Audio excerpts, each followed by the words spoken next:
Arda Güler.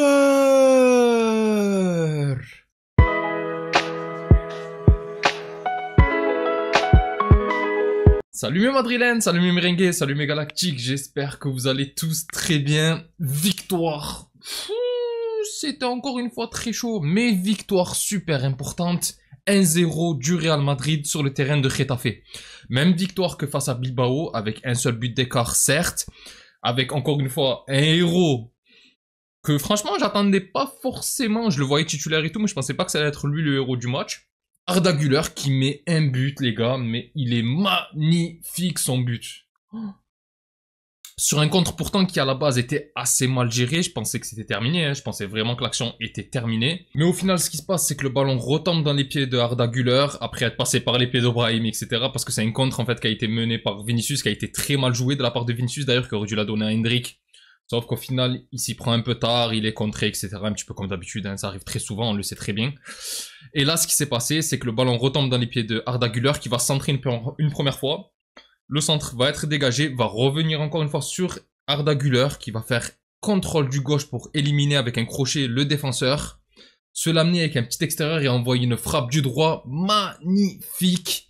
Alors, le gardien n'est pas exempt de tout reproche, il touche le ballon, il rate un peu son arrêt, mais le ballon rentre, ça fait 1-0, et ça nous permet encore une fois de gagner et de tenir le Barça à 4 points devant nous.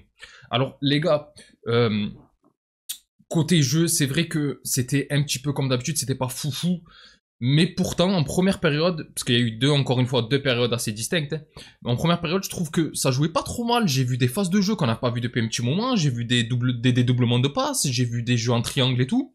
Et je pense que, alors, la formation, j'avais dit qu'elle allait avoir, en avant-match, j'avais dit qu'elle allait y avoir pas mal de rotation. C'est ce qu'on a eu. Après, on n'a pas eu forcément les joueurs que je pensais voir.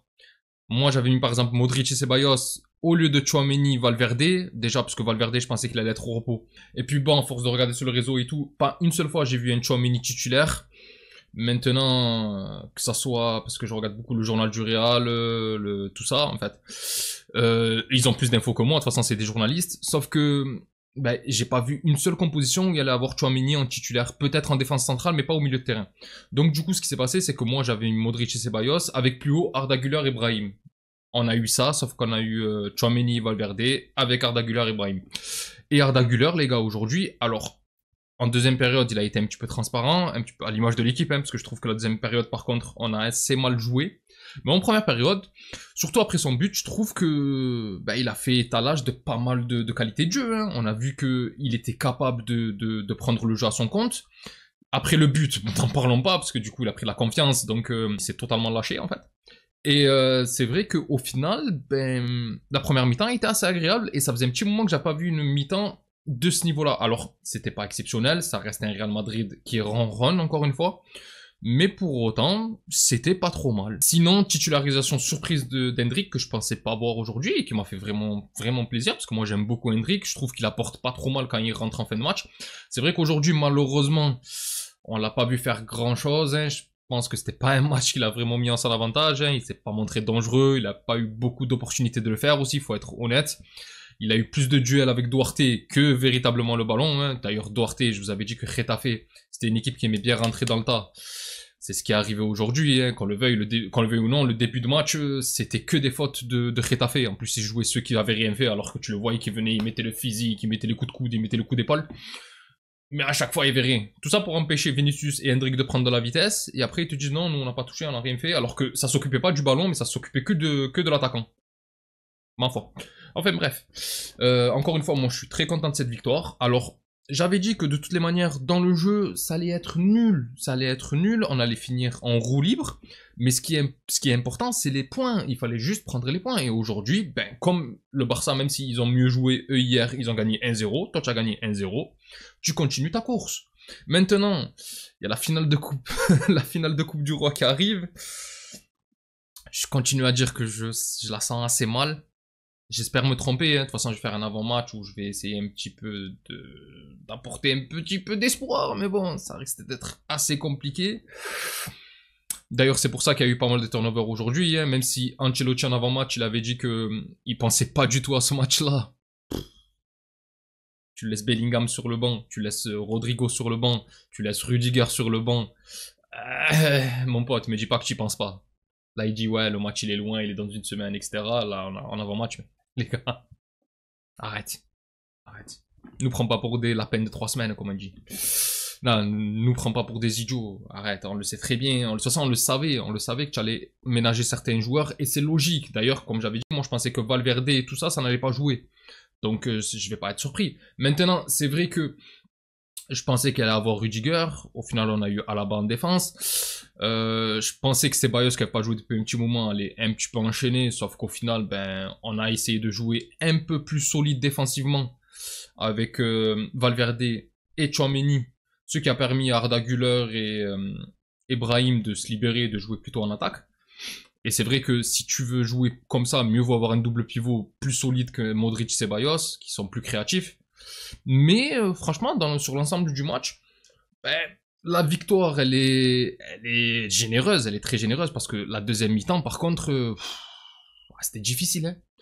On a vu que Getafe était rentré avec d'autres ambitions, ils avaient envie d'égaliser, ce qui est logique, ils sont sur le terrain, et ils ont la possibilité de le faire. D'ailleurs, c'est les premiers sur le match à se montrer dangereux. Hein. Dès la première minute, je crois, ils ont eu une frappe. Et celle-là, franchement, je l'ai pas compris. J'ai pas compris Asensio sur le coup, parce que c'est une transversale de 60 mètres, le ballon est devant lui. Je sais pas pourquoi il le joue pas, il laisse le ballon rebondir dans son dos. Il y avait un attaquant, je crois que c'était Mayoral d'ailleurs, qui met la première frappe du match. Bon, heureusement au final, Courtois nous fait un grand match, parce que jusqu'à la dernière minute, c'est lui qui te sauve, encore une fois, comme très souvent. Heureusement qu'on a Thibaut Courtois, hein, faut être honnête. Je pense que sans Courtois cette année, ça aurait été difficile, hein. Je pense que en Ligue des Champions, on va savoir si tu passes la phase de poule. Et en championnat, je suis même pas sûr que tu sois troisième, pour être honnête. Je pense que Bilbao est devant toi. Après, écoute, tant mieux, hein. On est là où on mérite d'être, grâce à Courtois. C'est tout.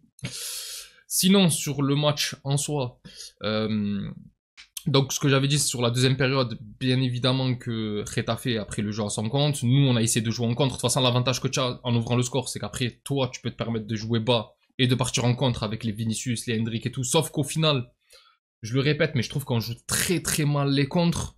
On a eu plusieurs fois des possibilités d'être dangereux, des 4 contre 4, des 3 contre 1, mais à chaque fois c'était super mal joué. Souvent de la part de Vinicius d'ailleurs, faut l'avouer, parce que moi Vinicius, j'avais dit que sur le dernier match, il avait été incroyable, et c'est le cas, hein, ça a été le plus dangereux et de très loin. Autant sur ce match, il en a trop fait, au bout d'un moment il y a un contre où il part, où il peut la glisser à Valverde, genre, mais il préfère y aller tout seul et envoyer une frappe par-dessus la transversale. C'est ce petit côté égoïste de Vinicius que j'aime pas trop, mais au final, ça fait partie de la mentalité du joueur, ça fait partie de son état d'esprit. Il est comme ça, on fait avec.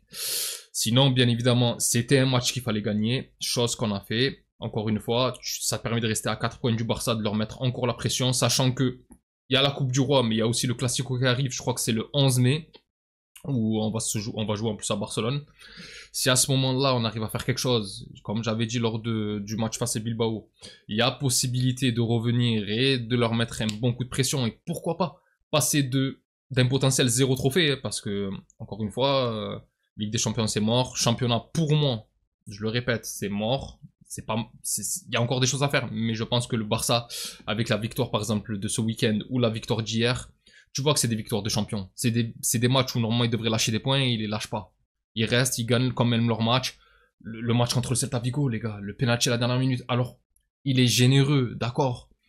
Mais, de toute façon, quand tu prends les 3 points à la dernière seconde, c'est souvent que ça sent bon pour le championnat. Et je pense que ça sera le cas. Et finale de Coupe du Roi, vu ce qui s'est passé en finale de Super Coupe d'Espagne, je suis désolé, mais j'imagine pas que ça se passera mieux. J'imagine pas que ça se passera mieux. Maintenant, j'espère me tromper, tout est possible, mais bon, ça risque d'être compliqué. Sinon, bon, beaucoup de turnover. Ceux qui sont rentrés, parce qu'en fin de match, on a eu Bellingham, on a eu Rodrigo, on a eu Camavinga. D'ailleurs, très bonne entrée de Camavinga. J'ai beaucoup aimé l'entrée de Camavinga, qui malheureusement va se blesser, mais sur un tampon bête en toute fin de match. Et franchement, c'est dommage, parce que comme j'ai dit, je trouve que Camavinga, dernièrement, ça monte un peu en puissance. Alors, c'est pas exceptionnel, parce que j'ai l'impression que Camavinga, c'est le type de joueur qui avait un niveau en arrivant au Real Madrid en 2022, et qui a, enfin 2021-2022, et qui a exactement le même niveau à l'heure actuelle, alors qu'il aurait dû progresser, surtout qu'autour de toi, tu as quand même des Modric, tu as quand même, à l'époque, tu avais encore Toni Kroos et tout, tu peux te dire que normalement, il aurait vraiment pris en expérience, sauf qu'au final, je trouve qu'il évolue pas vraiment, mais avec les qualités qu'il a, il arrive quand même à faire certaines différences. Là, par exemple, aujourd'hui, quand il percute balle au pied, les récupérations qu'il arrive à faire et tout, moi j'ai bien aimé. Franchement, j'ai bien aimé Kamavinga aujourd'hui. Malheureusement, comme j'ai dit, il se blesse. Alors, il a quand même terminé le match, mais c'est quand même à surveiller. On aura sûrement des nouvelles demain ou quoi, mais bon, j'espère que ça durera pas longtemps parce que moi j'aime bien avoir une alternative à Tchouaméni, sachant que lui il est plus rugueux, il est plus défensif et c'est pas lui qui va te faire le beau jeu. Donc d'avoir un Kamavinga qui peut te permettre d'enflammer un petit peu le match, c'est pas trop mal. À voir sur du long terme. Enfin bref mes galactiques, comme je vous ai dit, c'est pas un match qui va rester dans les annales lui aussi, c'est comme Bilbao, de toute façon c'est 2 victoires où il fallait gagner, tu gagnes les deux 1-0 et sur les deux tu as un clean sheet grâce à un Thibaut Courtois qui te fait des arrêts de fou. Parce qu'aujourd'hui encore, on a eu pas mal d'occasions pour les adversaires, hein, surtout en fin de match, où il a Retafe à faire rentrer les Alvaro Rodriguez, les Peter, etc. Ils ont aussi Borja Mayoral, qui sont que des anciens du Real Madrid, donc tu peux te dire qu'ils vont avoir un petit peu l'esprit revanchard et qu'ils vont vouloir t'en planter un. Finalement, on a eu un Courtois qui était incroyable en fin de match. Les gars, franchement, c'est fou d'avoir un gardien de ce niveau-là. C'est vraiment une chance qu'on a. C'est vraiment une chance qu'on a parce qu'on est d'accord qu'on a une équipe qui est mi-figue mi-raisin, qui a besoin d'être reconstruite. Hein. On a besoin de prendre des latéraux, on a besoin de prendre des milieux, on a besoin de remplacer Toni Kroos, tout ça. Même des centraux, hein, parce que Rudiger, c'est un certain âge, Alaba, c'est un certain âge. Militao, il enchaîne les blessures. Franchement, enfin, après lui, c'est pas de sa faute, le pauvre, mais quand tu te fais les croisés droits puis les croisés gauche, ça sent mauvais pour la suite de sa carrière. J'espère juste, enfin, je parle pour reprendre un niveau de fou. Hein. Asensio, à voir ce que ça va donner sur du long terme, mais il te faut des centraux. Et bon, en attaque, je sais pas comment ça va se dégoupiller avec ce qu'on a, mais va falloir trouver une manière de faire jouer tout ça. Surtout que j'ai vu que le Real Madrid était en bonne voie pour faire prolonger Vinicius. Donc on va voir ce que ça va donner. Parce que là, maintenant, Mbappé, Vinicius, on pensait qu'il y en allait avoir un qui allait partir. Il y en a qui parlaient de Rodrigo, il y en a qui parlaient de Vinicius, etc. Moi, personnellement, Rodrigo, j'ai pas envie de le laisser partir.